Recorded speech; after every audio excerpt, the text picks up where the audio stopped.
Assalamualaikum warahmatullahi wabarakatuh.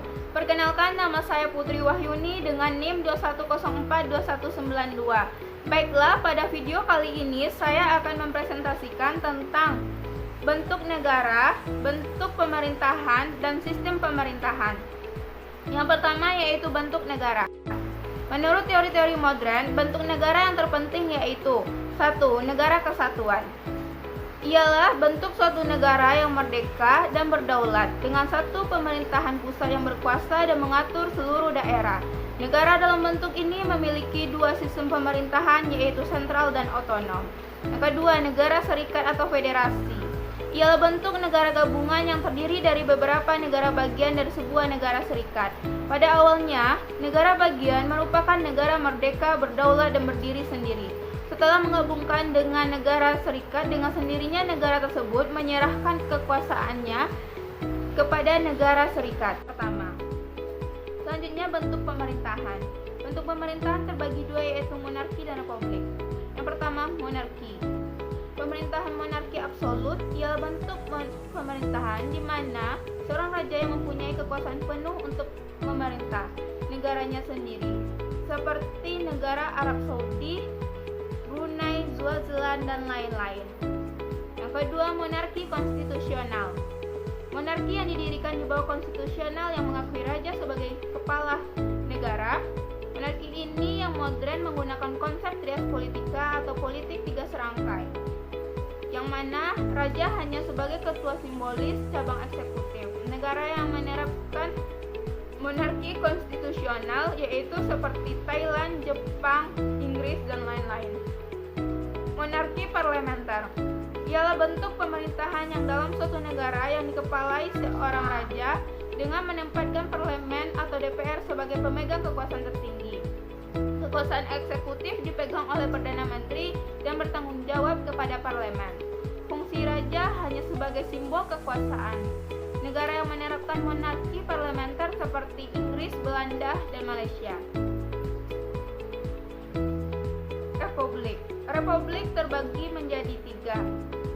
Yang pertama, bentuk pemerintahan republik absolut, disebut juga diktator, sedangkan Karl Ritter menyebut dengan istilah otoriter. Yang kedua, republik konstitusional, ialah suatu bentuk pemerintahan yang mempraktikkan sistem pemerintahan presidensial maupun parlementer. Yang ketiga, republik parlementer, ialah bentuk pemerintahan dalam suatu negara yang dikepalai oleh seorang presiden dengan menempatkan parlemen atau DPR sebagai kekuasaan tertinggi. Selanjutnya, sistem pemerintahan. Sistem pemerintahan adalah suatu sistem yang tersusun dan dimiliki oleh suatu negara dalam mengatur pemerintahannya. Bentuk sistem pemerintahan.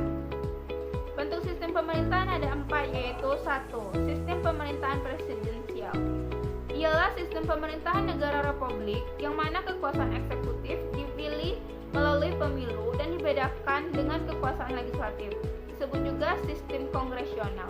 Dalam sistem ini, posisi presiden cenderung kuat dan tidak dapat dikudeta kecuali jika presiden melakukan pelanggaran. Yang kedua yaitu sistem pemerintahan parlementer. Sistem pemerintahan parlementer ialah sistem pemerintahan di mana pihak parlemen berperan aktif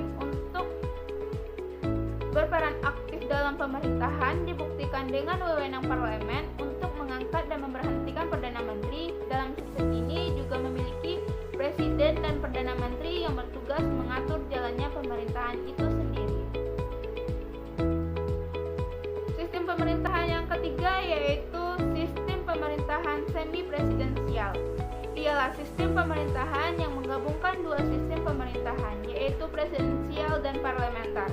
Sistem ini memberlakukan sistem rakyat yang memilih presiden sehingga presiden memiliki kekuasaan yang kuat bersama Perdana Menteri yang ada. Meskipun Indonesia memiliki sistem presidensial, juga dipengaruhi oleh sistem parlementer. Namun, Indonesia tidak dapat dikategorikan sebagai negara dengan sistem semi-presidensial karena secara resmi sistem pemerintahan Indonesia adalah sistem presidensial.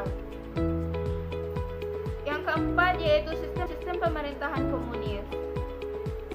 Komunis sebenarnya merupakan suatu ideologi, namun pada perkembangannya ada beberapa negara yang menggunakan komunis sebagai suatu sistem pemerintahan. Sistem komunis juga sangat anti-liberalisme dan menentang kepemilikan akumulasi modal pada suatu individu yang tertentu. Sistem komunis mengharuskan segala alat produksi dikuasai oleh negara dengan tujuan untuk kemakmuran rakyat.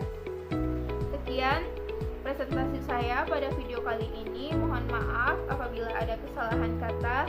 Wassalamualaikum warahmatullahi wabarakatuh.